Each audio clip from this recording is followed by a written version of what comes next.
this is what I want to prepare people for. Silver is going to have violent volatility on intraday. There was a day earlier in the week, it had an $18 swing in one day. Yeah. $2 trillion worth of silver traded hands. Well, we have a great update that was provided the day before silver started getting manipulated again. If you guys didn't know, silver dropped yesterday, so that was the day after our interview with Dr. Elliott. But it's a good sign for those wanting to buy into the dip, right? Because we're going to see this volatility play out before our very eyes over and over again. There's nothing to worry about. I'm going to share with you some updates on that in a moment. There's also the amazing updates on several key things Americans have wanted for a long time, and that's justice.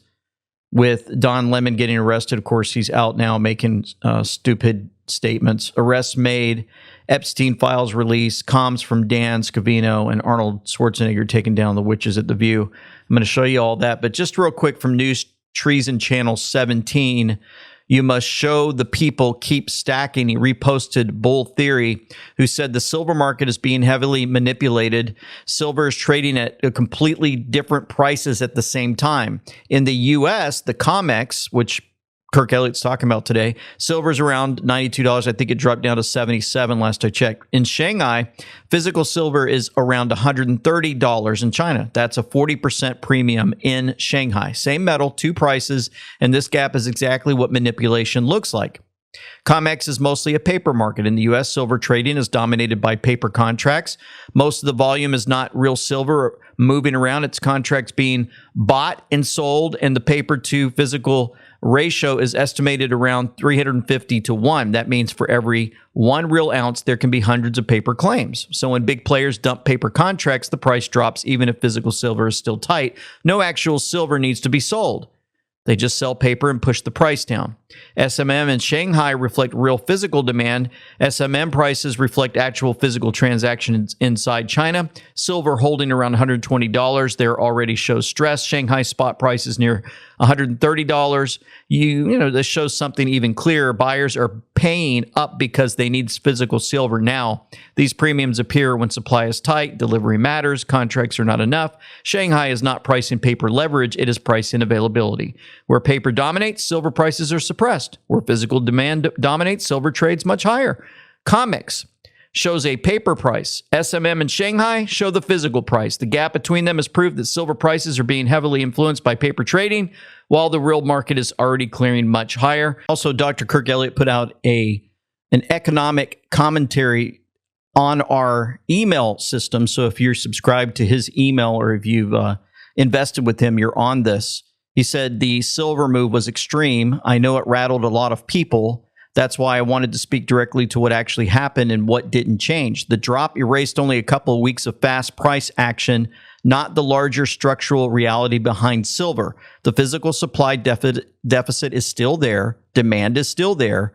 And he provides a commentary, says he explains why he believes this was short-term pressure, why panic selling is the wrong response, and why perspective matters most in moments like this. Now we're fixing to get to Dr. Kirk Elliott's interview, which was, again, the day before silver dropped. But he does remind us that volatility will happen in this video. So, again, I just read you something he put out after silver dropped. Now we're going to get into an interview that we recorded the day before silver dropped so you guys understand the context, okay? Here we go. Well, folks, it's great to have Dr. Kirk Elliott with us once again, who's getting no sleep, working long hours, and you can reach them at amweknow.com/gold. They have been inundated with calls, and we appreciate all of you guys out there reaching out to them. They are making it happen for every single person, and it's just been absolutely amazing ride, hasn't it been, Dr. Elliott? It's been great. I mean, literally what we've seen this month caught the entire industry flat-footed. I'm not joking, because the demand is off the charts, and everybody woke up, and we saw it. We started hiring a bunch of people, but it takes a while to train everybody, right? Because we want everybody to not have some newbie, right? It's like they have to be trained like they're an expert, right? So on Thanksgiving, when the CME halted trading on silver and copper, I knew we were about in for a big run. Right. So Yeah. we started the process back then. And so other companies in this industry totally caught flat-footed. They said, well, I don't know what to do. Let's go find an 18-year-old that can answer the phone. Who knows what they're going to do, right? But this is, like, to me, monumental paradigm shift. Everything, LT, that you and I have been talking about for a couple of years is manifesting itself right now. Sure Right? is. So we can go back to, remember last year when we were talking about London, LBMA being drained of gold and silver. And what was Trump doing? He was basically repatriating all the gold, bringing it back home.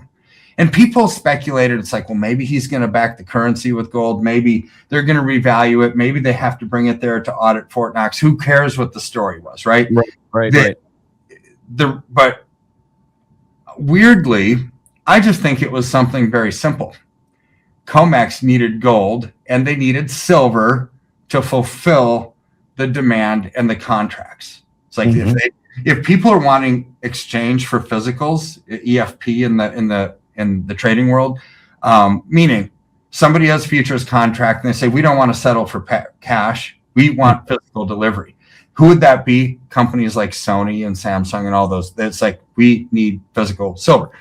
So they had to bring it back. They absolutely had to bring it back so they could fulfill contracts, or else they're out of compliance. They get sued, all kinds of nasty stuff, right? So now we've got a different thing happening. COMEX is being drained again, but this time because Trump is an absolute genius in the sense of what happened when we invaded Venezuela.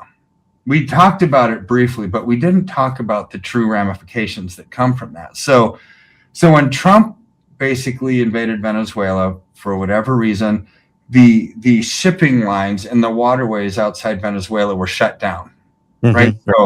So Peru, the largest silver mining country in South America, they can't get their ships through to Mexico to the refineries. Chad, largest silver mining country, I should say, in Africa, they can't get their silver to the refineries in North America either because they have to go through the waterways of Venezuela. Okay. But what we didn't talk is the flip side of that. Where does China get their silver from? Because China is the largest silver refining country on the planet. They do about 60 to 70% of the refining of silver. Okay. So they get it from Latin America, where they get most of it from. Well, Trump, by now, has kind of, for all intents and purposes, politically, economically, taken control of a lot of Latin America with what we did in Venezuela. Right. So now China can't get silver. They can't get the silver from Latin America to get to China, and I'm not talking about I'm talking about like the clay that you give to the refineries that they melt down, make it into a bar, right? So that's where they get it from. They don't have it. And there's 60 to 70% of the world's refining capability. Now, this is all starting to make sense when you put these puzzle pieces together, right? Because what else did they do? They stopped exporting silver to the rest of the world about a month ago. Why? Because they don't have it. Now, why don't they have it? Because they can't get it from Latin America. See, this is a pickle. So they were the largest exporter of silver to London, in the LBMA, and they stopped doing it. So now London is being bled dry. Well, now that China can't get any silver to, in its raw form to be refined, what are they doing? There's this weird thing that's happening right now where they're paying a $12 premium over spot price for silver. So the Shanghai Exchange, they're paying $12 over. Well, what's silver in America right now? $118. Okay. So they're offering like 130 in China. So the big trading houses, whether it's BlackRock, JP Morgan, whatever, they're bleeding COMEX dry of free float silver because you can buy it in America.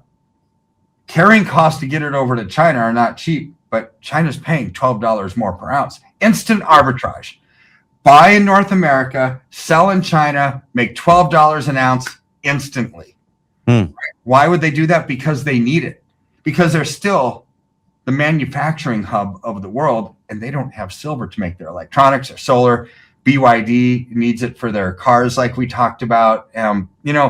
This is very interesting. So why then did Trump put silver on the critical minerals list, making it a matter of national security? Because we need to start to control these resources, because what China's doing is they're offering so much because they need it that it's bleeding the rest of the world dry of available silver. So I think Trump is thinking like this master chess player moves ahead, and as time goes on, we're seeing the genius behind some of his actions. But this supply shortage in silver, you and I get to take advantage of. All right. By owning it. Right. So last year, and I get giddy about these things because I just think about you.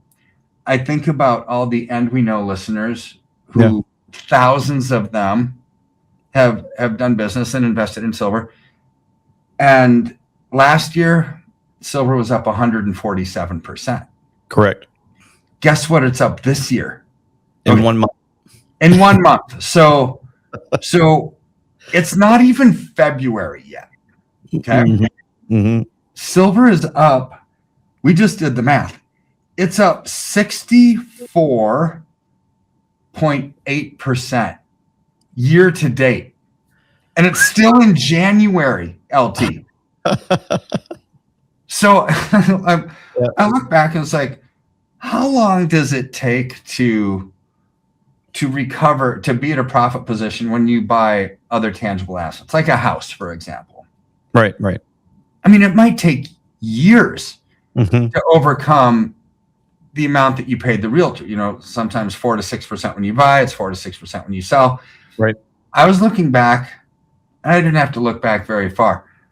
Every client that I have is at a profit position, except for the ones that bought on Wednesday. So just to move 8%, but we're seeing silver move 5 to 7% in a day.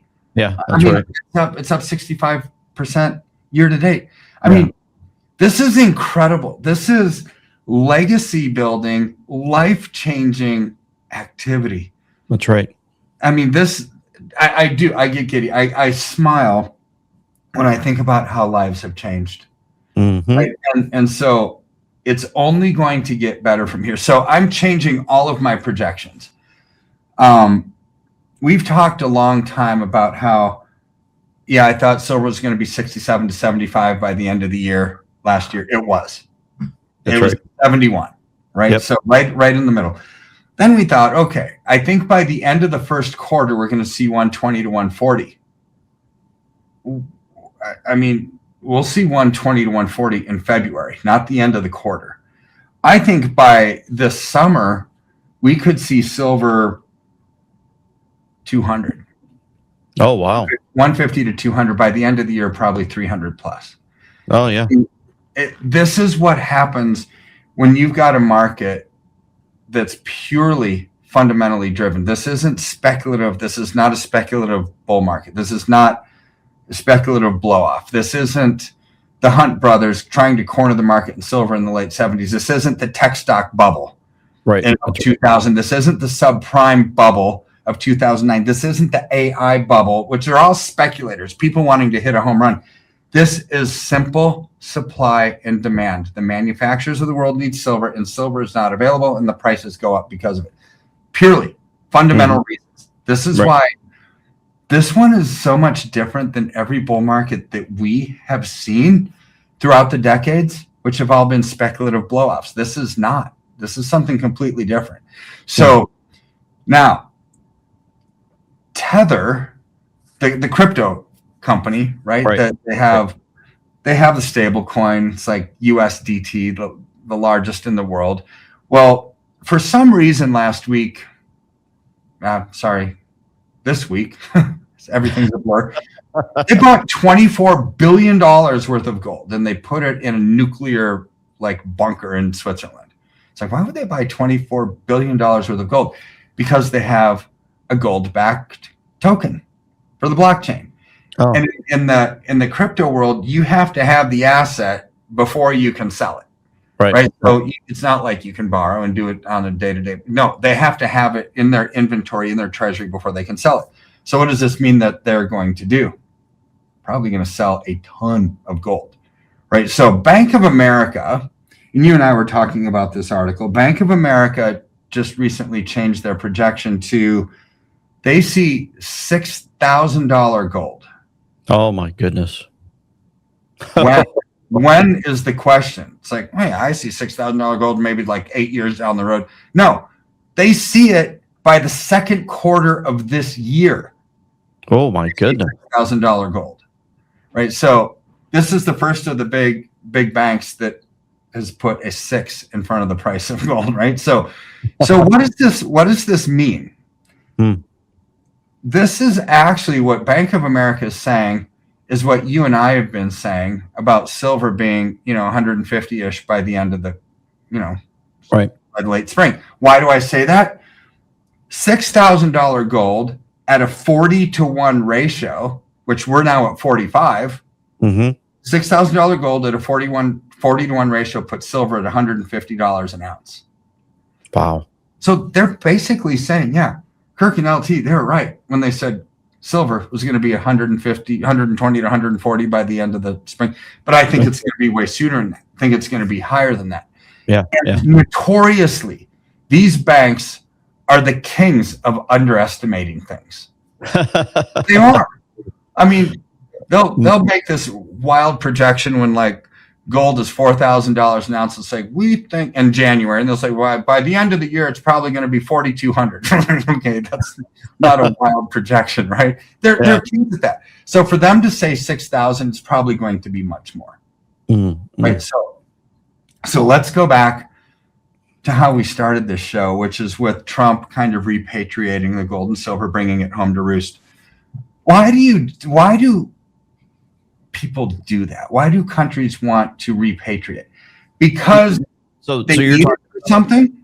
So you're talking about bringing their shift in relations. It says Donald Trump making it risky to shore so much gold in the U.S. I just want to read that before we go on that one. Yeah. So we wanted gold and silver back home because we didn't trust it overseas. There's maybe a reason for it. So other countries can do the same thing. I remember back to the mid 2000s, it was maybe 2007, 2010-ish timeframe. Angela Merkel, Prime Minister of Germany, she wanted her gold. She wanted Germany's gold back. So she called the Fed. The Fed, who was supposedly the custodian of it, said, I'm sorry, we've hypothecated it. We've loaned it out, whatever. It's not here. You'll get it back in 7 years. It's like, remember when that happened? It's like, so if I were Germany, I would have been so ticked. They don't want this to happen again. They are deathly afraid of Trump's tariffs, what he's going to do. Now he's got Greenland in the crosshairs and possibly going to tariff Europe because of it. So Germany, which is the second largest holder of gold outside of the United States, has said that their top economists there are telling the government officials and the bankers there, let's bring our gold home. We don't trust it in U.S. vaults anymore. I mean, and because the rest of the world, they're kind of getting kind of ticked at what Trump is doing, because Trump is what? He's not a globalist. He's America first. That's right. He's trying to do what's right for America, which, of course, if you're a globalist, you're not going to like that. You want this big utopian commune everywhere, right? So they're saying, we don't trust our gold there. We want to bring it home. There's a problem here. COMEX is already being bled dry of silver, and the gold coffers are low. Nobody knows if it's there, and now Germany wants it back. there is going to be economic tensions because of this. So why do you think Bank of America thinks gold is going to hit 6,000? Is it because of the tether story? Is it because they know that countries are going to start wanting their metals back home to roost? Mm-hmm. And there's not enough there to deliver? They've oversold it. The exchanges have oversold it, and it's not there. Now the emperor is going to be seen having no clothes. Mm. I don't know why Bank of America thinks gold's going to hit 6,000, but it's not a pie in the sky projection. It's going to be easy. That's right. Gold went up over $300 in one day a couple days ago. Yeah, that's right. I mean, I looked, it was 5,100, and then the next day it was like 5,400. Where silver, this is what I want to prepare people for. Silver is going to have violent volatility on intraday. There was a day earlier in the week, it had an $18 swing in one day. Yeah. $2 trillion worth of silver traded hands in one day. So it was up 18, came down, then it went up 9. It's like ended the day positive. It's like, how in the world? So I want to tell people, get used to the volatility. And just know we've had volatility in the markets last year. What did silver do? It was still up 147%. Don't care about the volatility, right? Don't pretend that you can outsmart the markets and day trade it. We're not traders. I don't care about intraday volatility. I'm an investor. I don't care if silver is going to be $3 more or $3 less when I buy it, because where it's going is where I want to be. I don't care about the process. I care about the outcome. Right. Pretty phenomenal. So this is crazy stuff, LT. I've never seen anything like it in like 30 years. I've never seen this much volume, never seen this many people waking up and calling, saying, we got to get involved in this. I haven't seen national news and international banks be so favorable towards precious metals like ever. See, we've seen massive moves without the retail public really getting involved. That's right. Wait till they do. I mean, literally, it's starting to happen. This is exciting. This is exciting for all of us. So anyways, I just wanted to, and oh, by the way, so, you know, everyone's talking about gold and the national media is talking about gold and what Tether's doing with gold, and it's gold. Right. Gold's up 19% in January. Not too shabby for 1 month. Silver's up 65. It's like, take advantage of this biggest move of a generation. That's my encouragement to everybody. So when they take advantage, just real quick from you, what do you guys do for folks when they reach out to you and they want silver? So, be patient. I mean, with the massive volume that's coming in, it might take just a little bit to get back with you. It's not going to be forever. Just be patient. We're probably not going to call you back as normal like we would the same day. Right. Yeah, it'll be like within 48 hours. We will call you back because this is important to us and it's important to you, right? So when you call, we're going to find out, what do you want to protect? What was it that Kirk and LT talked about that caused you to want to reach out? Do you have money in an IRA? Are you afraid your bank is going to fail? Afraid you're going to run out of money? Do you want growth? Is it just fear of missing out? What do you want? And so we'll find out, and we can protect you and fulfill your goals either with IRAs. You can do a tax-free IRA rollover. You can roll over from an old 401k, a current 401k if you're over 59 and a half, and go into physical gold and silver. Okay. Or you can do it with just a cash account, meaning it's not a retirement account. It's just money you have in the bank or a brokerage account. And you can take delivery of that at home, or you can store it in the depository. So many options, which is why I've always shied away from having an e-commerce site like some of the like JM Bullion, AppMax, right? Where you can go and you can just click on what you want, pay for it with a credit card without ever talking to anybody. Me, I don't like that, because when you do that, invariably, you're probably going to get something that you shouldn't have in your portfolio. This is why we educate. We talk to you about it. We get you in the right place at the right time. And then you're going to have somebody that helps you go on this journey with you, holds your hand through it, And when it's time to sell, we'll let you know. It's time to lock in profits, time to reallocate. We will let you know. So just know that we thrive on the relationship in between those two transactions. You have to buy to get into a trend, sell to get out of one. Life happens in between those bookends. This is where we want to do this journey with you. And that's what makes it different. It's a very white glove approach rather than just e-commerce. Say you buy what you want and get it if you get it. And, who knows what it is. I mean, everything is specifically designed for your portfolio to cater to your needs and your desires and your dreams. Love it. Love it. AmWeKnow.com/gold. It's in the description box below. Click on that link, folks, and you'll be safe and sound with your journey with Dr. Kirk Elliott and his team. They've been very, very busy taking care of all of us, and we just really appreciate that.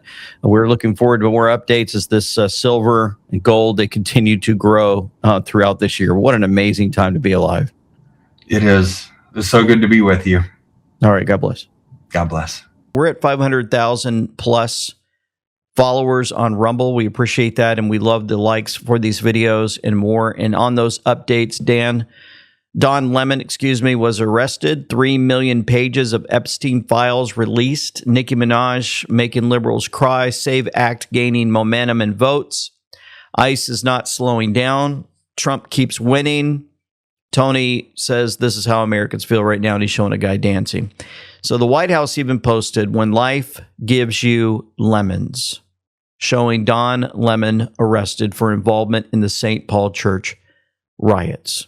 And of course, if you're out there on the X world and more, you've got those claiming this is going back to slavery, and you got, some other key actors out there that are crying because this is happening. And that's all right, let them cry. We had years and years where they treated us terrible. Finally, justice being served the proper way, and that's playing out for many. Also, President Trump selected Kevin Warsh as the Federal Reserve Chair, if you didn't catch that.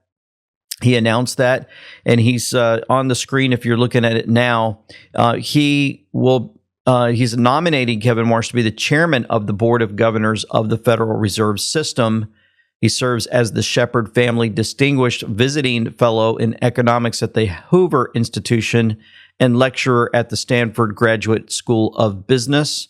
And so amazing how President Trump spells out his entire journey, all of his resume right there, just about briefly for many to pause and read if that's what you want to do there. Now we're going to get to the update from Dr. Kirk Elliott. What an amazing update. Makes you want to dance. This is posted by Dan Scavino Jr., and I'm going to go through the comms on it.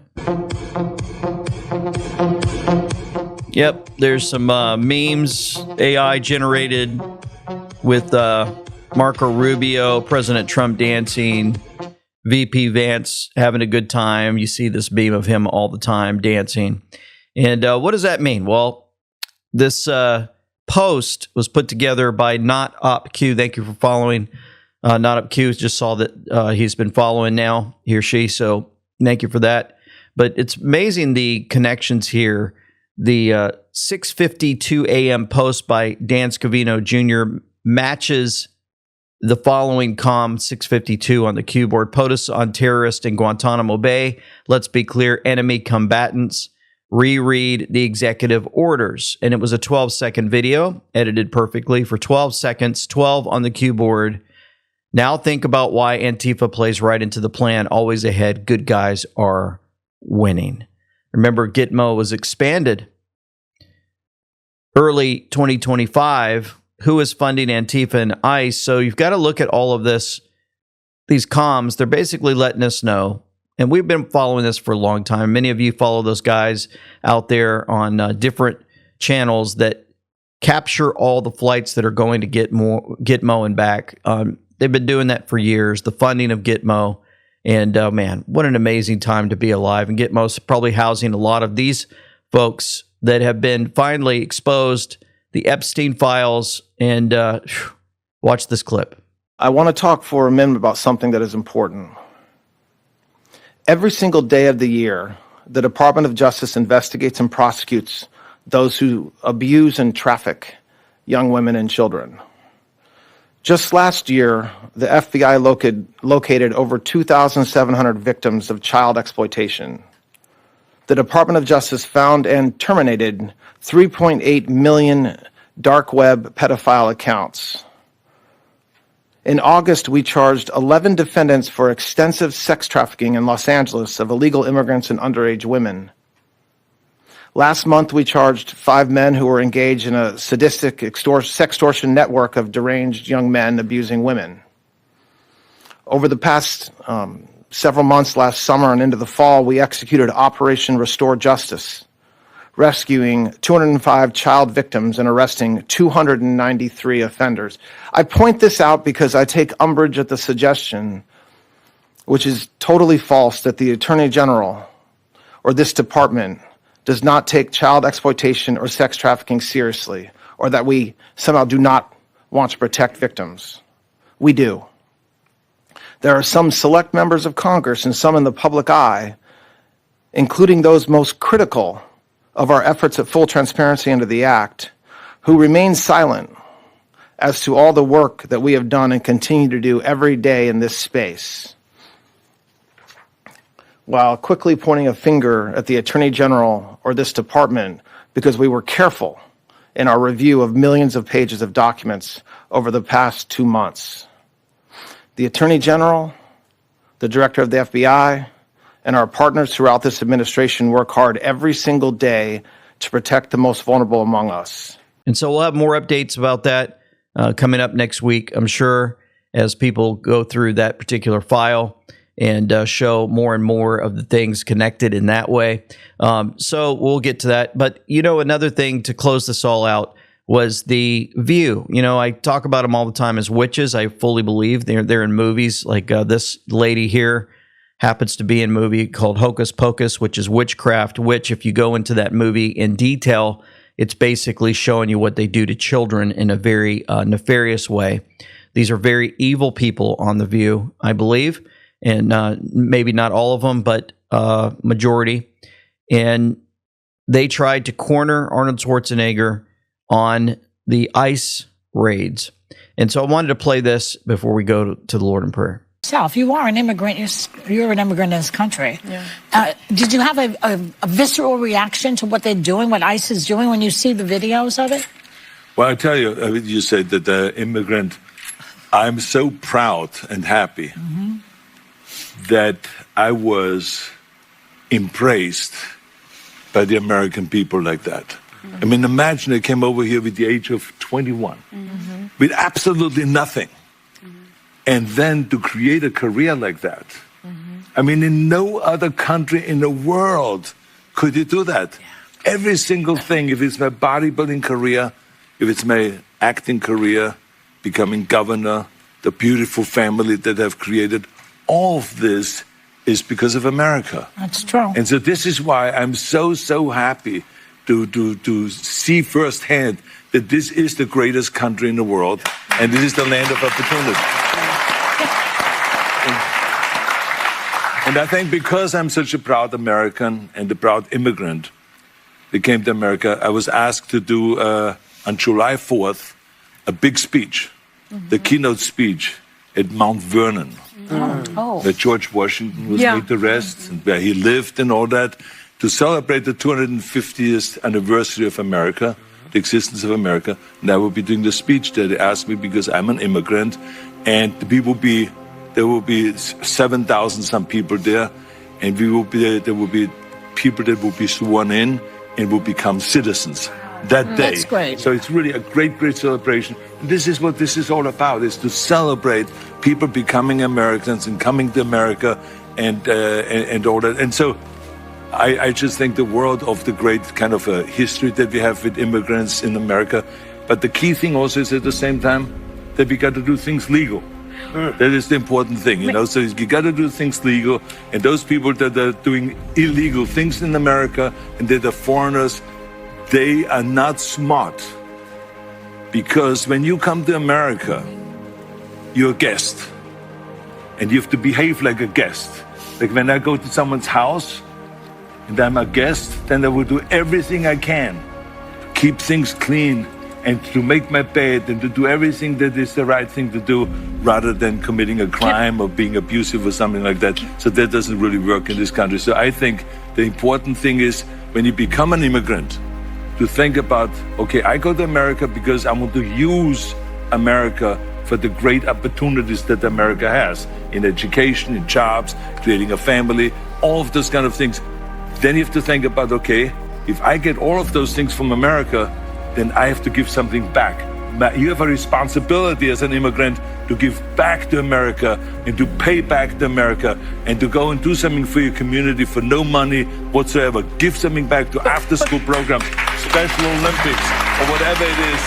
Make this country a better place. Arnold, don't Been a big fan of Arnold for a long time. He said some things during COVID that I didn't like. He said some other things that I don't like. But you know what? We don't agree on everything with everybody all the time. But the fact that he went on The View, he set up that whole system, got the audience clapping about, what this country can do for folks. And I just had this conversation the other day with someone about our amazing country and the capabilities that it's given us. Been around the world, folks, and I'm telling you, we have an amazing country, and we do not want to see it get invaded anymore. And it was great to see him take down The View for all to see. What a great way to end our Saturday if you guys are paying attention on Saturday.